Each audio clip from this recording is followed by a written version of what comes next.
WBSSC group C এবং group D এর জন্য এক্সামের জন্য যে প্র্যাকটিস সেটটি নিয়ে আসছি আমি, সেটি আজকে আলোচনা করব। আজকে হচ্ছে প্র্যাকটিস সেট নাম্বার 5। এর আগের এর আগে তোমরা প্লে লিস্টে পেয়ে যাবে 1 থেকে 4 পর্যন্ত পেয়ে যাবে, সবগুলো প্লে লিস্টে দেওয়া আছে প্র্যাকটিস সেটগুলো, লিডার ওয়ে বুক থেকে নেওয়া হয়েছে। তোমরা চাইলে ক্লাসটি করতে পারো, ঠিক আছে। চলো শুরু করি। 1 নম্বর, বৃহৎ সংহিতা গ্রন্থের রচয়িতাকে? সঠিক অ্যান্সার হয়ে যাবে বরাহ মিহির। ভারতীয় সংবিধানের ক্ষমতা বিন্যাসের শিক্ষা অন্তর্ভুক্ত হয়? সঠিক অ্যান্সার হয়ে যাবে যৌথ তালিকায়। গাছপালা যেখান থেকে পুষ্টি সংগ্রহ করে তা হলো? সঠিক অ্যান্সার মাটি থেকে কিন্তু পুষ্টি সংগ্রহণ করে। কোন উদ্ভিদকে উভয়চর বলা হয়? সঠিক অ্যান্সার হয়ে যাবে মস বর্গীয়। 5 নম্বর কোশ্চিন, কোন তথ্যকে পেশ করতে গেলে কোনো শর্টকাট ব্যবহৃত হয়? সঠিক অ্যান্সার হয়ে যাবে CTRL+V। ভারতের উপর ড্যাশ অবস্থিত? ভারতের উপর হচ্ছে কি অবস্থিত? কর্কটক্রান্তি রেখা। গনগনি অঞ্চলটি পশ্চিমবঙ্গের কোন জেলায় রয়েছে? সঠিক অ্যান্সার হয়ে যাবে পশ্চিম মেদিনীপুর জেলায়। 8 নম্বর কোশ্চিন, কর্ণাটকের যুদ্ধ হয়েছিল? সঠিক অ্যান্সার হয়ে যাবে ফরাসি ইস্ট ইন্ডিয়া কোং ও ইংরেজ ইস্ট ইন্ডিয়া কোংয়ের মধ্যে, ঠিক আছে। রাজ্য বিধানসভায় স্পিকারকে অপসারণ করতে হলে কত দিনের নোটিশ প্রদান করতে হবে? সঠিক অ্যান্সার হয়ে যাবে 14 দিন। অলিম্পিকে ভারতের জন্য প্রথম পতাকাবাহী কে ছিলেন? সঠিক অ্যান্সার হয়ে যাবে পূর্ণা ব্যানার্জি। তারপর সইখম মীরাবাই চানু কোন খেলার সাথে যুক্ত? এটা সঠিক অ্যান্সার হয়ে যাবে ভারোত্তোলন। 12 নম্বর কোশ্চিন, নিম্নলিখিত কোন অঞ্চলে জীব বৈচিত্র্য সর্বাধিক দেখা যায়? সঠিক অ্যান্সার হয়ে যাবে ক্রান্তীয় বৃষ্টি অরণ্য। ভারতের প্রথম সুপার কম্পিউটারের নাম কি? সঠিক অ্যান্সার হয়ে যাবে পরম 8000, ঠিক আছে। 14 নম্বর কোশ্চিন, আলোর গতি প্রথম সফলভাবে পরিমাপ করেন কোন বিজ্ঞানী? সঠিক অ্যান্সার হয়ে যাবে ওলে রোমার। 2025 সালে অক্টোবর মাসে রিজার্ভ ব্যাঙ্ক অফ ইন্ডিয়া তার সর্বশেষ মুদ্রানীতি পর্যালোচনায় রেপো রেট কত শতাংশের অপরিবর্তিত রেখেছে? সঠিক অ্যান্সার হয়ে যাবে 5.50%। ভারতীয় শাস্ত্রীয় সঙ্গীতে ঘরানা শব্দটি কি নির্দেশ করে? সঠিক অ্যান্সার হয়ে যাবে সঙ্গীতের স্কুল বা ধারা। 17 নম্বর কোশ্চিন, সমান কর্মে সমান মজুরি সংবিধানের কোন অনুচ্ছেদে উল্লেখ আছে? সঠিক অ্যান্সার হয়ে যাবে অনুচ্ছেদ 39। National council of educational research and training কত সালে প্রতিষ্ঠিত হয়েছিল? সঠিক অ্যান্সার হয়ে যাবে 1961। 2025 সালে ডুরান্ড কাপ ফুটবল টুর্নামেন্টের ফাইনাল ম্যাচটি কোন স্টেডিয়ামে অনুষ্ঠিত হয়েছে? সঠিক অ্যান্সার হয়ে যাবে সল্ট লেক স্টেডিয়াম, কলকাতা। 20 নম্বর কোশ্চিন, 2025 সালে সেপ্টেম্বর মাসে অনুতিন চান ভিরাকুল কোন দেশের প্রধানমন্ত্রী হিসেবে নির্বাচিত হয়েছেন? সঠিক অ্যান্সার হয়ে যাবে থাইল্যান্ড। এই ছিল 20টি জিকে, ঠিক আছে, জেনারেল নলেজ, এখানে কারেন্ট অ্যাফেয়ার সায়েন্স সব কিছু মিক্সচার করা হচ্ছে। ছিল 20টা কোশ্চিন। এরপরে শুরু হবে ইংরেজি, ঠিক আছে। ইংরেজি প্র্যাকটিস হবে। ইংরেজি থেকে হচ্ছে 10টা কোশ্চিন থাকে, ঠিক আছে। জিকে থেকে 20টা। 21 নম্বর question, how did you climb to high, ঠিক আছে, এটা কোন সেন্টেন্স হবে? তাহলে এটা হবে হচ্ছে তোমার ইন্টারোগেটিভ সেন্টেন্স, কোশ্চিন মার্ক আছে। চলো 22 নম্বর question, choose the word which best express the meaning of the given word. এই যে ওয়ার্ডটা আছে এক্সোব্রিটেন্ট, এটার কী বের করবো আমরা? যে বেস্ট মিনিং কোনটা হবে, ঠিক আছে। এটা সঠিক অ্যান্সার হয়ে যাবে এক্সেসিভ, ঠিক আছে। 23 নম্বর question, select the correct antonym বের করতে বলেছে আমাদের। এমিটার এর অ্যান্টোনিম কী হবে? এটা অ্যান্টোনিম হয়ে যাবে, সঠিক অ্যান্সার হয়ে যাবে এক্সপার্ট, ঠিক আছে। Choose the correct phrasal verb বের করতে হবে এখান থেকে। How did you dash this precious stone, ঠিক আছে। এটা ফেজাল ভার্ব হয়ে যাবে কাম বাই। 25 নম্বর question, which of the following is not a negative sentence. এখানে কোনটা হচ্ছে নেগেটিভ সেন্টেন্স নয়। All is well that end well, এটা হচ্ছে নেগেটিভ নয়, এটা অপশন সিতে আছে। Choose the most appropriate verb from for the blank. Someone dash for the manager since 10 AM, এটার সঠিক অ্যান্সার হয়ে যাবে has been waiting. She wished me good morning, কোন সেন্টেন্স হবে? এটা হচ্ছে optative sentence. Choose the correct word to fill in the blanks. If feel good to find her dash and hearty, সঠিক answer হয়ে যাবে hale. 29 নম্বর question, fill in the blanks with the suitable preposition. The pageant refers to global dash the fact of this master, সঠিক answer হয়ে যাবে at হবে, ঠিক আছে, গ্লোভেলের পরে অ্যাট হয়। He is running very fast, here very is, here very is কী হবে তাহলে? এটা হচ্ছে অ্যাডভার্ব, ঠিক আছে। ইংলিশ হয়ে গেলো। এবার হচ্ছে পাটিগণিত। পাটিগণিত থেকে 20টা কোশ্চেন থাকে। এবার দেখানো 31 নম্বর কোশ্চেনটি বলছে কোশ্চেন মার্কের মান নির্ণয় করো, ঠিক আছে। কোশ্চেন মার্কের মান আমাদেরকে নির্ণয় করতে বলেছে। এখানে 25-এর স্কোয়ার মাইনাস কোশ্চেন মার্কের স্কোয়ার দেওয়া আছে পার্সেন্টেজ, ঠিক আছে। বলছি এর 125 ইকুয়াল টু 20, তাহলে এই কোশ্চেন মার্কের মানটা আমাদেরকে বের করতে হবে। দেখো এটা কীভাবে আমি বের করেছি বা করে এনেছি তোমাদের জন্য বোঝানোর জন্য, যাতে করে ভিডিওটা যেন বেশি লং না হয়, ঠিক আছে। তো দেখে নাও, 25-এর স্কোয়ার হয় 625, ঠিক আছে। কোশ্চেন মার্ক পার্সেন্টেজ এর হচ্ছে 125, 20 লিখলাম, ঠিক আছে।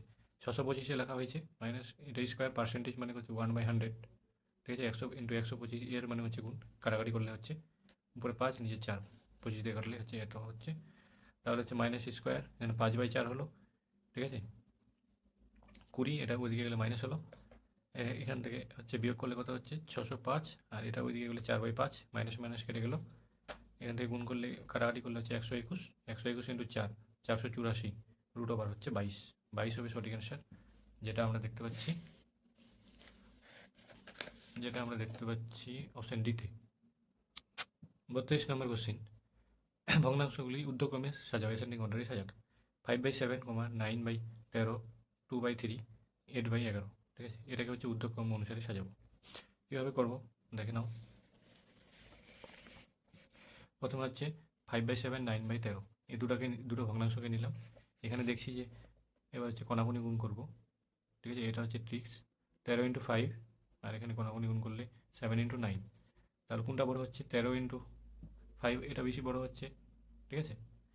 এটা যেহেতু বেশি বড় হচ্ছে তাহলে এই দিকটা হবে হচ্ছে বড়, ঠিক আছে। 5/7 বড় 9/13 থেকে, ঠিক আছে। আবার পরের দুটো নিব, 5/7, 2/3, এখানে 2/3 আছে, এই 2/3, এই দুটোর মধ্যে বড় পেয়ে গেলাম 5/7, তারপরে নিব 2/3, এই দুটোর মধ্যে যেটা বড় পাবো আবার তারপরে নেব 8/11, ঠিক আছে। এইভাবে আমরা নিতে থাকবো। তবে এখানে দেখে নাও 5/7, 2/3, এখানে কোনাকুনি আবার গুণ করবো, 5 থেকে 15, আর এতে 7 গুণে 14, তাহলে নিশ্চয়ই 5 ইন্টু 3 এটা বড় হচ্ছে, সেই জন্য গ্রেটার দেন, তাহলে হচ্ছে 5/7টা বড় হয়ে গেল 2/3 থেকে। আর তাহলে 5/7 যেটা বড় হয়েছে সেটাকে আবার নেব, আর লাস্টে হচ্ছে 8/11 আছে, এটাকে নেব। এবার কোনাকুনি গুণ করবো, আবার গুণ করলে 11/55, আর 8 7 56, তাহলে এটা বেশি বড়, ঠিক আছে, সেই জন্য লেস দেন হয়েছে। 8 ইন্টু 7, তার মানে 8/11টা হচ্ছে বড় হয়ে যাচ্ছে, সবচাইতে বেশি বড় হয়েছে 8/11, তারপর হচ্ছে 5/7, কিন্তু আমাদেরকে সাজাতে বলেছে ঊর্ধ্বক্রমে, তাহলে ঊর্ধ্বক্রমে সাজাতে গেলে হচ্ছে ছোট থেকে বড়, ঠিক আছে। তার মানে বড়টা হচ্ছে লাস্টে হবে, তারপরে হচ্ছে 5/7টা হবে, তারপরে হচ্ছে 9/13, তারপর 2/3, ঠিক আছে। এইভাবে কিন্তু প্রত্যেকটা ভগ্নাংশ খুব ইম্পর্টেন্ট, কিন্তু ঊর্ধ্বক্রমে সাজাও, কোনটা বড় ভগ্নাংশ, এই টাইপের কোশ্চেন কিন্তু থাকবে পরীক্ষায়, থাকবেই কোশ্চেন কিন্তু এই টাইপের, ঠিক আছে। তাহলে আমরা দেখতে পাচ্ছি অপশন ডি হয়ে যাবে সঠিক অ্যান্সার। 33 নম্বর কোশ্চেন, ক্রয়মূল্য ও বিক্রয় মূল্যের অনুপাত দেওয়া আছে 20:21 হলে শতকরা লাভের হার কত? নির্ণয়ের লাভ সমান সমান বিক্রয় মূল্য মাইনাস ক্রয় মূল্য, নিচে হচ্ছে ক্রয় মূল্য ইন্টু 100%, ঠিক আছে। এখান থেকে 0 0 কেটে যাবে, 2 পাচ্ছে 10, এখান থেকে হচ্ছে 1 পাচ্ছি, তাহলে 5% হয়ে যাবে সঠিক অ্যান্সার, যেটা আছে অপশান বিতে হচ্ছে 5% সঠিক অ্যান্সার। 34 নম্বর কোশ্চিন বলছে এই সরলটা দেওয়া আছে, এর মান কত হবে? ঠিক আছে, দেখে নাও কীভাবে করা হয়েছে। এর সলিউশনটা দেখে নাও। 50কে ভাঙা হয়েছে 5 ইন্টু 2, ঠিক আছে, এটা হচ্ছে 50 হবে, তাহলে 5-এর জন্য 5√2 হয়েছে। এখানে 72কে ভাঙলে 36 দুগুণে 72, 6 হচ্ছে বাইরে বেরিয়ে গেলো, তাহলে √2 থাকলো। 45, ঠিক আছে, 9 পাচ্ছে 45, 9-এর জন্য 3 বাইরে, 5 ভিতরে। 20 হচ্ছে 4 পাচ্ছে 20, 4-এর জন্য 2 বাইরে, 5 হচ্ছে ভিতরে। জাস্ট এখানে যোগ বিয়োগ করবো, এখানে -√2, এখানে 5, এখানে হলে 5 - √2, বি হয়ে যাবে কারেক্ট অ্যান্সার। 35 নম্বর কোশ্চিন, একজন ব্যবসায়ীর কাছে 1000 কেজি চিনি আছে। উক্ত চিনির কিছু অংশ 8% লাভে বিক্রি করলেন এবং বাকির পরিমাণ চিনি 18% লাভে বিক্রি করলেন। সমগ্র পরিমাণে বিক্রিত চিনিতে 14% লাভ করলেন। 8% লাভে বিক্রিত চিনির পরিমাণ কত হবে? দেখানো এটা কিভাবে সলভ করা হয়েছে। এটাকে কিন্তু আমরা এলিগেশন প্রসেসের মাধ্যমে করবো। এলিগেশন মেথডটা হচ্ছে টোটাল যেখানে হচ্ছে 14% ছিল, একদিকে হচ্ছে 8% আর একদিকে 18% লিখবো। লেখার পরে 18 থেকে 14 বিয়োগ করলে 4%, ঠিক আছে। আর এখান থেকে হচ্ছে 14 থেকে 8 বিয়োগ করলে হচ্ছে 6%, এটাকে অনুপাত করলে 2:3, ঠিক আছে। আর এখানে দেওয়া ছিল কিন্তু 100 দেওয়া ছিল, এই জন্য 8%-এর ক্ষেত্রে বের করতে বলেছি, সেই জন্য 2/2 + 3 হচ্ছে 5, এটাকে কাটাকাটি করলে হচ্ছে 400 কেজি হয়ে যাবে সঠিক অ্যান্সার, যেটা অপশান সিতে। 34 নম্বর কোশ্চেন, ঘন্টায় 54 কিমি বেগে একটি ট্রেন 270 মিটার লম্বা সেতুকে অতিক্রম করে 30 সেকেন্ডে, তাহলে ট্রেনটির দৈর্ঘ্য কত হবে? দেখে নাও এটা কীভাবে সলভ করা হয়েছে। ট্রেনটার দৈর্ঘ্য ধরে নিলাম আমরা x, ঠিক আছে। আর ট্রেনের দৈর্ঘ্য আর সেতুকে যখন অতিক্রম করবে কি না, ট্রেনের দৈর্ঘ্য আর সেতুর দৈর্ঘ্য কী হবে? সমান হবে। ট্রেনের দৈর্ঘ্য আর সেতুর দৈর্ঘ্য যোগ হবে, ঠিক আছে। তাহলে x + 270 হলো। আর নিচে কত বলেছি? সেকেন্ড। দূরত্ব বাই সময় ইকুয়াল টু গতিবেগ। গতিবেগ কত দেওয়া আছে? 54 কিমি। 54 কিমিকে আবার আমরা কী করবো? মিটারে নিয়ে যাবো। মিটারে নিয়ে গেলে হচ্ছে 5/18 দিয়ে গুণ করতে হয়। 18 × 54, এখানে 5 × 15, কোনাকুনি গুণ করে দিয়েছি। গুণ করার পরে হচ্ছে কত বেরোলো আমাদের এখান থেকে? গুণ করার পরে বিয়োগ করার পরে হচ্ছে 180, ঠিক আছে। 180 হয়ে যাবে, 180 মিটার সঠিক অ্যান্সার, ঠিক আছে। 37 নম্বর কোশ্চিন, বুসরা তার স্কুটারটি রেস 15,000 দামে বিক্রি করে বিক্রয় মূল্যের 1/5 লাভ করে, তাহলে লাভের শতাংশ নির্ণয় করো।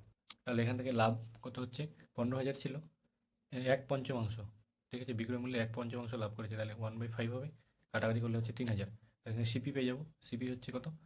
15,000 দামে বিক্রি করেছে, মানে বিক্রয় মূল্য থেকে যদি লাভটা বিয়োগ করে দিই তাহলে ক্রয় মূল্য পেয়ে যাবো। তাহলে লাভের হার সমান সমান ক্রয় মূল্যের উপরে কত টাকা লাভ হয়েছে? 3,000 টাকা লাভ হয়েছে। 100%-এ কত? তাহলে 0 কাটার পর হচ্ছে 25% হয়ে যাবে সঠিক অ্যান্সার, যেটা দেখতে পাচ্ছি অপশান সিতে। পরে 38 নম্বর, 1 টাকা আধুলি ও সিকি মিলিয়ে মোট 700টি মুদ্রা আছে। টাকা, আধুলি ও সিকির মুদ্রার অনুপাত হচ্ছে 2:3:5, তাহলে মোট কত টাকা আছে?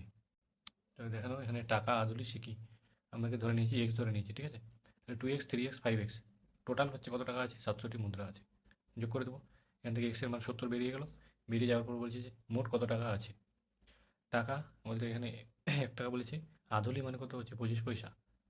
আর আধুলি মানে হচ্ছে 50 পয়সা, আর সিকি হচ্ছে 25 পয়সা, ঠিক আছে। পয়সাকে সবগুলোতে আমরা টাকাতে নিয়ে চলে যাবো।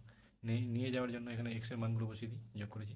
70 × 2 হলো, প্লাস 3 × 70, এখানে যে বললাম যে আধুলি, এটা টাকাতে নিয়ে গেলে হচ্ছে ভাগ করতে হবে 2 দিয়ে, ঠিক আছে। যেহেতু 50 পয়সাকে যদি টাকাতে নিয়ে যাই তাহলে 50/100 করতে হবে, তাহলে কত হলো? ½ টাকা, ঠিক আছে, সেই জন্য হাফ হয়েছে। একই রকমভাবে 25 পয়সা সমান সমান 1/4 টাকা, সেই জন্য 1/4 হয়েছে এখানে, ঠিক আছে। এটাকে কাটাকাটি করার পর এটা আসবে, আসার পর এই 3টাকে যোগ করে দেবো, 332.5, সঠিক অ্যান্সার হবে 332.5। 332.5 অপশান এতে আছে, ঠিক আছে। বোঝা গেল তো? 39 নম্বর কোশ্চিন, এক ব্যক্তি 21 কিমি দূরত্বের প্রথমে 5 কিমি যায় 4 কিমি/ঘন্টা, ঠিক আছে। 5 কিমি যায় 4 কিমি/ঘন্টায়, দ্বিতীয়তে 10 কিমি যায় 5 কিমি/ঘন্টাতে, শেষে 6 কিমি যায় হচ্ছে 4 কিমি/ঘন্টা বেগে, তাহলে তার গড় গতিবেগ কত হবে? তাহলে মোট সময়টাকে হিসাব করে নিচ্ছি, ঠিক আছে। সময় সমান সমান কী হয়? দূরত্ব বাই গতিবেগ, ঠিক আছে। তারপরে দ্বিতীয় ক্ষেত্রে দূরত্ব বাই গতিবেগ, তৃতীয় ক্ষেত্রে হচ্ছে দূরত্ব বাই গতিবেগ, করার পরে এটা আসছে 19/4, ঠিক আছে। এবার গড় গতিবেগ নির্ণয় করতে বলেছে, তাহলে গড় গতিবেগ কত হবে? এখান থেকে দেখে নাও। প্রথমে কত ছিল? 21 কিমি দূরত্ব, তাহলে 21 বাই নিচে হচ্ছে কত হবে তাহলে 19/4, এটা উপরে উঠলে 4/19 হবে, ঠিক আছে। এটাকে কাটাকাটি করে আসবে হচ্ছে 4×8/19, এটা হয়ে যাবে সঠিক অ্যান্সার। 4×8/19 অপশান এতে আছে, ঠিক আছে। 40 নাম্বার, লিটারে 10 টাকা হিসেবে 12 লিটার দুধের সাথে যে পরিমাণ জল মেশালে মিশ্রণটির দাম লিটারে 8 টাকা হয়, সেই পরিমাণ হবে, সেই পরিমাণ কী হবে? খুব সহজ একটা অঙ্ক। 10 টাকা ছিল, এখন 12 টাকা লিটার, তো 12 × 10 = দুধের সাথে যে পরিমাণ জল মেশালে, ঠিক আছে, তার মানে কার সাথে মেশাবো? এত লিটার দুধের সাথে জল মেশাচ্ছি, তাহলে সেটাকে ধরে নেবো এক্স, তাহলে 12 + x কত টাকা? 8 টাকা, × 8, ঠিক আছে। এটাকে হিসাব করো, হিসাব করলে এদিকে যোগ বিয়োগ করে এক্সের মান হচ্ছে কত আসবে? 3, মানে কত লিটার জল মেশাবো? 3 লিটার, ঠিক আছে, যেটা অপশান এতে দেখতে পাচ্ছি। 41 নম্বর কোশ্চেন, x + 1/1 + 1/3 + 1/4 = 2 হলে এক্সের মান কত? দেখো না কীভাবে করবো এটা, ঠিক আছে। এখান থেকে 1 + 4/3, ঠিক আছে। এখানে দেখে নাও 4 নিয়েছি, ঠিক আছে। এখানে 4 এলসিএম নিলে কত হবে? 4 × 3 = 12 আর 13, ঠিক আছে। 4টা উপরে চলে গেলো, 4/13, ঠিক আছে। 1 প্লাস তাহলে 4/13, 4/13 আবার 13 হচ্ছে লসাগু নিলে হচ্ছে কত? 13 আর এখানে 4 হচ্ছে 17, ঠিক আছে। 13টা উপরে উঠে গেলে 13/17, তাহলে x = কত? 2 - 13/17, আবার 17 হচ্ছে লসাগু নেব, 17 × 2 = 34 - 13, তাহলে 1/4/17, ঠিক আছে। 1/4/17 হয়ে যাবে সঠিক অ্যান্সার, 1/4/17, যেটা অপশন এতে আছে। চলো 42 নম্বর কোশ্চিন, পিতা পুত্রের বর্তমান বয়সের সমষ্টি 60 বছর। 6 বছর আগে তাদের বয়সের অনুপাত ছিল 7:1, 6 বছর পরে তাদের বয়সের অনুপাত হবে। এসে দেখেন কীভাবে করেছি, বোঝানোর জন্য কিন্তু বড় করে লেখা হয়েছে, যেন তোমরা বুঝতে পারো। এমনি করলে তো তাড়াতাড়ি হয়ে যাবে। তো দেখেন 6 বছর আগে তাদের মোট বয়স কত ছিল? 60 বছর তো ছিল, 60 মাইনাস, তাহলে মোট বয়স দুজনের, তো 6 × 12, ঠিক আছে। 60 থেকে 12 বিয়োগ করলে 48, তাহলে 6 বছর আগে তাদের বয়সের অনুপাত ছিল 7:1, তাহলে মোট অনুপাত কত? 7 + 1 = 8। 6 বছর আগে বাবার বয়স তাহলে বের করবো আমরা, বাবার বয়স কীভাবে বের করবো? 7/7 প্লাস যোগ কত? 8, 7/8 ইন্টু বাবার বয়স কত বয়স বেরিয়েছিল? 48, ঠিক আছে, ইন্টু 48 করলে 8 × 6 = 48, ঠিক আছে, 6 × 7 = 42 বছর। ছেলের বয়স তাহলে এখান থেকে বের করে যাবে, ছেলের বয়স সমান সমান, ছেলের বয়স কত ছিল? 1, তাহলে 1/8 ইন্টু 48, 8 × 6 = 48, তাহলে ছেলে বয়স পেয়ে গেলাম 6 বছর। তাহলে বাবার বর্তমান বয়স তাহলে এখান থেকে 42 ছিল, প্লাস 6 করবো 48 বছর, আর ছেলের বর্তমান বয়স এই যে 6 + 6 হচ্ছে 12 বছর। তারপর দেখো 6 বছর পর বাবার বয়স সমান সমান কত ছিল? 48, 6 বছর পরে বলেছি সেই জন্য যোগ করবো 6, তাহলে 54 বছর হলো। আবার ছেলের বয়স 6 বছর পর, তাহলে 12 তো ছিল, এখানে 6 যোগ করবো, 18 বছর হলো, ঠিক আছে। এবার দুজনের বয়সের অনুপাত বের করতে বলেছে আমাদের, তাহলে 54:18 করলে হচ্ছে 3:1, 3:1 হবে আমাদের সঠিক অ্যান্সার, যেটা দেখতে পাচ্ছি অপশান সিতে। 43 নম্বর কোশ্চেন, কোনো মূলধনে 4 বছরের সরল সুদ 1/4 হয়, ওই মূলধন বছরে একই হারে সুদ ও আসল মিলে 450 টাকা হলে মূলধনের পরিমাণ আমাদেরকে বের করতে হবে। একটু বড় কিন্তু দেখানো খুব সহজ সলিউশনটা। প্রথমে বলে দিয়েছে যে কোনো মূলধন 4 বছরে সরল সুদে 1/4, তার মূলধনটা হচ্ছে সরল সুদে 1/4 মূলধনটা, এটা বলে দিয়েছে। আর আমরা কি জানি? সিম্পল ইন্টারেস্ট সমান PTR/100, তাহলে এটার মান হচ্ছে 1/4, ঠিক আছে। 4 বছরে বলেছি সেই জন্য 4 লিখেছি এখানে, বাদ বাকি সব একই, এখান থেকে আর পেয়ে যাবো, তাহলে R = x/4 × 4, তাহলে এটাকে উপরে হচ্ছে কাটাকাটি করলে হচ্ছে 25, আর এর মান পেয়ে যাবো 25/4%, ঠিক আছে। আবার আমরা SI = PRT/100 পাবো, ঠিক আছে। তারপরে যে SI এর মানটা যে বলেছি এখানে, ওই মূলধন একই বছরে সুদ ও আসল মিলিয়ে 450 টাকা হলে, ঠিক আছে, সুদ ও আসল মিলে হচ্ছে 450, তাহলে এখান থেকে আমরা পেয়ে যাবো SIটা পেয়ে যাবো, সিম্পল ইন্টারেস্টটা পেয়ে যাবো, তাহলে 400 - P করবো, ঠিক আছে। P হলো ইন্টু আর এর মান 25/4, ঠিক আছে, T এর মান হচ্ছে 4। এবার এটাকে কাটাকাটি করে আমরা এখান থেকে কীভাবে করবো? P এর মানটা বের করে নেবো, P এর মান চলে আসবে আমাদের 360, 360 হিসেবে সঠিক অ্যান্সার, যেটা আমরা দেখতে পাচ্ছি 360, অপশন ডি, ঠিক আছে। 44 নম্বর কোশ্চেন, দুটি সংখ্যার গুণফল এত, তাদের ভাগফল দেওয়া আছে এত, তাহলে সংখ্যা দুটি কী কী? তো দেখানো এখানে গুণফল দেওয়া আছে 14/, ভাগফল দেওয়া আছে এত, তাহলে এটাকে এটার সঙ্গে যদি গুণ করি তাহলে y কেটে যাবে, তাহলে x² হয়ে গেলো। এটাকে গুণ করলাম, গুণ করার পরে কাটাকাটি করতে হবে, কততে কাটাকাটি যাবে? 2 দিয়ে, প্রথমে 2 দিয়ে কাটাকাটি, 2 × 7 = 14, আর এখানে হচ্ছে 12, ঠিক আছে। 5 দিয়ে, 5 × 7 = 35, 5 × 3 = 15, তাহলে এটা 7 × 7 = 49, এখানে 34, তাহলে x সমান সমান এটাকে বর্গমূল করতে হবে, তাহলে 7/6, তাহলে y সমান সমান কত পাবো? x সমান সমান এত যদি পাই, তাহলে y এর মানটা এখানে বসিয়ে দেবো, x এর মানটা বসিয়ে দেবো, তাহলে x সমান সমান y সমান সমান 4/5 পেয়ে যাবো, ঠিক আছে আমাদেরকে, তাহলে কোনটা হবে সঠিক অ্যান্সার? 7/6 আর 4/5। 7/6 4/5 অপশন সিতে আছে, অপশন সি হয়ে যাবে কারেক্ট অ্যান্সার। তারপর চলে যাই 45 নম্বর কোশ্চিন। সুদে আসলে কিছু টাকা 20 বছরে 3 গুণ হলো, ঠিক আছে, সরল সুদের হার আমাদেরকে বের করতে হবে। ঠিক আছে, যা যা দেওয়া আছে এখানে লেখা নেওয়া আছে। পি আসল মূলধনটা দেওয়া আছে 100, আর হচ্ছে আই যেটা দেওয়া আছে সিম্পল ইন্টারেস্ট 200, আর টি হচ্ছে সময় হচ্ছে 20। তাহলে এখান থেকে আর বের পেয়ে যাবো। ওই আই আমরা কি জানি, I equal to PTR by 100, সেটাই করেছি। তাহলে কাটাকাটি করলে হয়ে যাবে 10%। 10% হয়ে যাবে সঠিক অ্যান্সার, যেটা অপশান ডিতে আছে। 46 নম্বর কোশ্চিন। রাহুল তার অর্থের 1/3 অংশ এক বন্ধুকে এবং বাকি টাকা 4/5 অংশ আরও এক বন্ধুকে দেওয়ার পর 2 টাকা অবশিষ্ট থাকলো। রাহুলের কাছে প্রথমে কত টাকা ছিল সেটা আমাদেরকে বের করতে হবে। দেখানো কীভাবে সমাধান করেছি। ধরি প্রথমে রাহুলের কাছে x টাকা ছিল, ঠিক আছে, তো বন্ধুকে 1/3 অংশ দেওয়ার পর বাকি থাকবে হচ্ছে x ইন্টু 2/3 মানে 2x/3, ঠিক আছে। এবার হচ্ছে বাকি টাকা 4/5 অংশ অন্য বন্ধুকে দেওয়ার পর বাকি টাকা থাকবে কত, 2x/3 ইন্টু 1/5 করলে হচ্ছে 2x/5। তাহলে 2x/15 হচ্ছে ইকুয়াল টু, এটাতে হচ্ছে 2, তাহলে x এর মান হচ্ছে 15 টাকা। 15 টাকা হয়ে যাবে সঠিক অ্যান্সার, অপশন সি হয়ে যাবে correct answer. 47 number. A B এর 3 গুণ কর্মদক্ষতা সম্পন্ন ব্যক্তি। এ এর কোনো কাজ শেষ করতে বি এর চেয়ে কত বলছে 60 দিন কম সময় লাগে, তবে সেই কাজ দুজন মিলে কত দিনে শেষ করবে। দেখো না এটা কীভাবে করেছি। প্রথমে ধরে নিলাম বি হচ্ছে কত, এক্স দিনের কাজটা শেষ করে, তাহলে এ করছে কত, তাহলে কত দিন, বি এর থেকে কম যেহেতু 60 দিন, তাহলে এক্স মাইনাস 60 দিনে, ঠিক আছে। তাহলে দুজনের কাজটা কত, একদিনে হচ্ছে সমান কাজ করছে বলে দিয়েছি, তাহলে 1/x মানে 60 হচ্ছে এ কত করছে 3/x।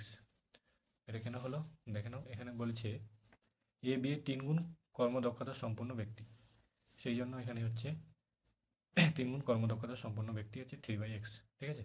এটাকে গুণ করে হচ্ছে x এর মান হচ্ছে 90, তাহলে এ কাজটি শেষ করবে 90 দিনে, তাহলে বি কাজটি শেষ করবে 90 দিনে, তাহলে এ করবে হচ্ছে বিয়োগ করতে হবে, এই যে 90 থেকে 60 বিয়োগ করলে হচ্ছে 30 পেয়ে যাবো। তাহলে দুজনে একসাথে কাজটা কত দিনে শেষ করবে, দুজনে করছে, তাহলে এ প্লাস বি একদিনে করতে করছে 1/30 প্লাস 1/90 সমান সমান 90, লসাগু 4/90, এটাকে করলে হচ্ছে 2/45।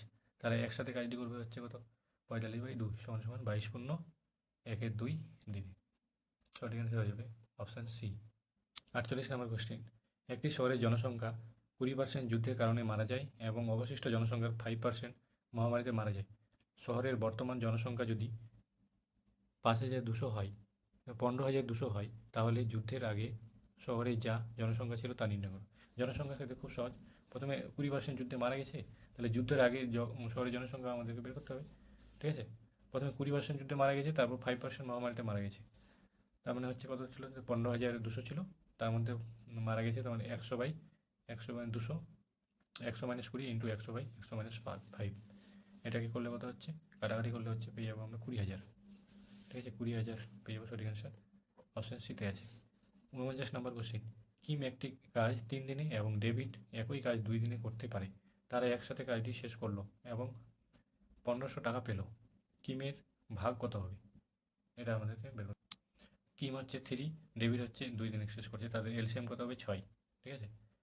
তাহলে 3 করছে 2 ইউনিট, ডেবিট করছে 3 ইউনিট, তারা একসাথে করছে হচ্ছে 2 + 3 5, কিম করছে কত, তাহলে 2/5 ইন্টু 1500 করলে হচ্ছে 600 হয়ে যাবে সঠিক অ্যান্সার, যেটা দেখতে পাচ্ছি অপশান সিতে। 50 নম্বর কোশ্চিন। 4.567 এর উপরে কী আছে, বার আছে, কে P/Q আকারে প্রকাশ করুন, যেখানে PQ হলো হচ্ছে পূর্ণ সংখ্যা এবং Q নট ইকুয়াল টু 0। এই কোশ্চেনের অ্যান্সারটা দেখে নাও। 4.567 আছে, পয়েন্টের জন্য সেখানে হচ্ছে প্লাস করে নেব, ঠিক আছে, প্লাস 567 আছে, 567 বার ছিল, এখানে বাড়ি থাকবে, প্লাস 4 প্লাস 567, যার মাথায় বার নাই সেটা বিয়োগ হবে, ঠিক আছে, -5 ডিভাইডেড বাই কত হচ্ছে, এখান থেকে কটা মাথায় উপরে বার ছিল, দুজনের উপর বার ছিল, সেই জন্য দুটো 9, ঠিক আছে, একটার উপর বার নেই সেই জন্য একটা হচ্ছে 0, ঠিক আছে, এইভাবে কিন্তু করতে হবে। 4 প্লাস উপরে বিয়োগ করলে হচ্ছে 262/990, এটাকে কাটাকাটি করবে, প্রথমে 2 দিয়ে কাটাকাটি করবে, যত আসবে আসার পরে এটা হচ্ছে 4 পূর্ণ 281/495 হয়ে যাবে সঠিক অ্যান্সার, ঠিক আছে, 495, যেটা দেখতে পাচ্ছি অপশান এতে, ঠিক আছে, অপশান বিতে বি হয়ে যাবে সঠিক অ্যান্সার। এই ছিল 20টা কোশ্চেন ম্যাথের। এরপরে রিজনিং শুরু হবে। 11 নম্বর কোশ্চেন, ক্রিকেট যেভাবে ব্যাটের সঙ্গে সমন্বিত তেমনি টেনিস সমন্বিত হচ্ছে কার সাথে? টেনিস তাহলে র্যাকেটের সঙ্গে সমন্বিত হবে। প্রশ্নে দেওয়া 4টি জেলার মধ্যে 3টি হচ্ছে একই ধরনের এবং একটি হচ্ছে ভিন্ন। পানাজি, সুরাট, পাটনা, মুম্বাই। কোনটা হবে সঠিক অ্যান্সার? সবগুলো হচ্ছে রাজধানী, কিন্তু পাটনা হচ্ছে, এখানে পাটনাও রাজধানী, মুম্বাইও রাজধানী, পানাজিও রাজধানী, সুরাট কিন্তু রাজধানী নয়। ঠিক আছে, সুরাট কিন্তু তাহলে এটা হয়ে গেলো আলাদা, অন্যদের থেকে আলাদা। 53 নম্বর কোশ্চেন কী বলেছে? ABCDEFG এই 7 ব্যক্তি ক্লার্ক, পিও, আইটি অফিসার, অর্থনীতিবিদ, ডক্টর, আইনজীবী এবং ড্রাইভার হিসেবে কাজ করে। তবে প্রশ্নে ব্যক্তিদের নাম ও তাদের পেশা যে যে ক্রমে দেওয়া হয়েছে সেই ক্রম অনুযায়ী তাদের নাম ও পেশা মিলতে নাও পারে। কোন দুটি ব্যক্তির পেশা এক নয়?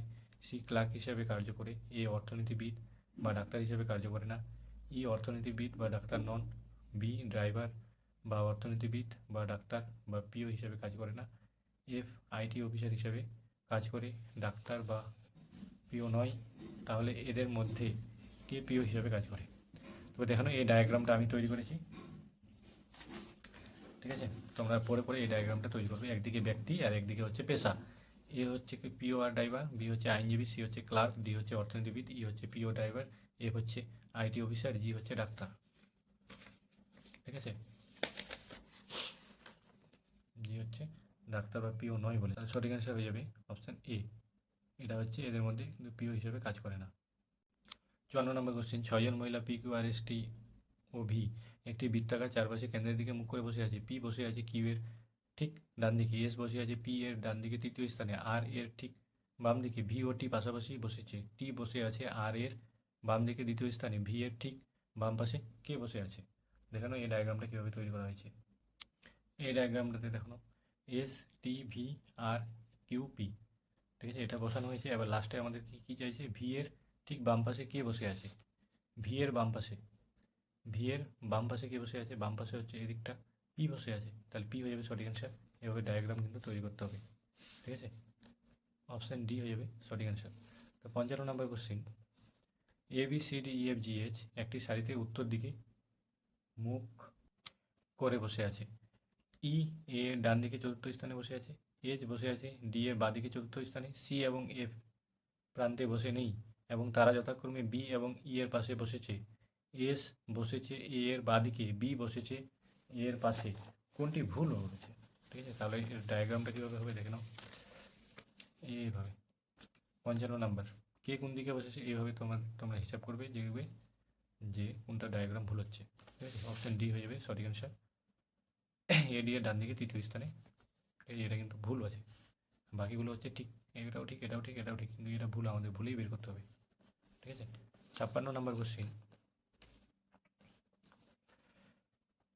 এটা ইস্টু দেওয়া আছে তাই না? তাহলে এটার সাথে এটা কীভাবে সম্পর্ক হয়েছে দেখো তো। এটা কিন্তু ঘুরে গেছে, ঠিক আছে, টিটা উপরে চলে গেলো, পিটা এদিকে চলে গেছে, ঘড়ি কাটার দিকে ঘুরেছে, এটাও ঘড়ি কাটার দিকে ঘুরবে। ঠিক আছে, তাহলে ঘড়ি কাটার দিকে ঘুরলে হচ্ছে কী হবে? ঘড়ি কাটার দিকে যদি ঘুরে তাহলে বি নাম্বারটাই হচ্ছে সঠিক অ্যান্সার হয়ে যাবে। ঠিক আছে, এক্সট্রা এখানে চলে যাবে আর আটটা নিচে নামিয়ে যাবে। ঠিক আছে, তারপরে চলে আসি 57 নম্বর কোশ্চেন, এগুলির মধ্যে কোনটি বেমানান? মোহিনীআট্টম, এটা নাচ হচ্ছে মোহিনীআট্টম কেরালাতে আছে, কুচিপুড়ি নাচ হচ্ছে অন্ধ্রপ্রদেশে, ছৌ হচ্ছে পুরুলিয়াতে, কিন্তু ডান্ডিয়া রাজস্থানে হবে না, তাহলে এটা হবে না। তাহলে এটা হবে সঠিক অ্যান্সার, এটাই হয়ে যাবে সঠিক অ্যান্সার, এটা কিন্তু বেমানান আলাদা। Option D correct answer. নিচের শব্দগুলি যুক্তিসঙ্গতভাবে সাজাও। যুক্তিসঙ্গতভাবে আমাদেরকে সাজাতে বলেছে, কোনটা হয়ে যাবে সঠিক অ্যান্সার দেখে নাও। প্রথমে হচ্ছে এখানে দেখে নাও 2 শিরোনাম, প্রথমে শিরোনাম হবে, তারপরে কী হবে? ভূমিকা, তারপরে হচ্ছে সূচিপত্র, তারপরে অধ্যায়, তারপর অনুশীলনী। তাহলে এরকম আছে অপশান বিতে। 2 + 3 = 5, এটা কি? এটা সত্য না মিথ্যা? এটা অবশ্যই সত্য। কোশ্চেন মার্ক চিহ্নের স্থানে কী বসবে? এই চিহ্নটার স্থানে বলছে যে কী বসবে, কোনটা চিত্র হবে? ঠিক আছে, তাহলে এটা দেখছি, এটা হচ্ছে ঘড়ি কাটার দিকেই ঘুরছে, এটা চলে যাবে এখানে, প্লাসটা চলে যাবে এখানে। পরেরটাতে এটা হয়েছে, তীরটা খালি এদিকে হয়ে যাবে, এদিকে ছিল এটা এদিকে হয়ে যাবে, আর কিছু নেই, স্টার চলে যাবে এখানে। ঠিক আছে, স্টার চলে যাবে এখানে, আর এটা চলে আসবে এখানে। এরকম আমরা দেখতে পাচ্ছি, কোনটাতে দেখতে পাচ্ছি, তার মানে স্টারটা থাকবে এখানে, স্টারটা এখানেও আছে, এখানেও আছে, এখানেও আছে, এটা হচ্ছে না। ঠিক আছে, এবার স্টারের পরে এই যে চিহ্নটা আছে, এই চিহ্নটা কিন্তু এখানে চলে যাবে, এই কোণাটাতে। ঠিক আছে, এই কোণাটাতে গেলে এদিকে ছিল, এটা এদিকে হয়ে যাবে, নিচের দিকে হয়ে যাবে। মানে এই চিহ্নটা হচ্ছে নিচের দিকে হয়ে যাবে, এই চিহ্নটা। তো এই চিহ্ন এখানেও দেখতে পাচ্ছি না, এই চিহ্ন এখানেও দেখতে পাচ্ছি না, অপশন ডি হয়ে যাবে কারেক্ট অ্যান্সার। এই ছিল 60টা, এর মধ্যে 10টা রিজনিং হয়ে গেল। ক্লাসটি ভালো লাগলে অবশ্যই লাইক, শেয়ার এবং বন্ধুদেরকে অবশ্যই শেয়ার করবে। ঠিক আছে, পরের ভিডিও পাওয়ার জন্য ওকে, থ্যাংক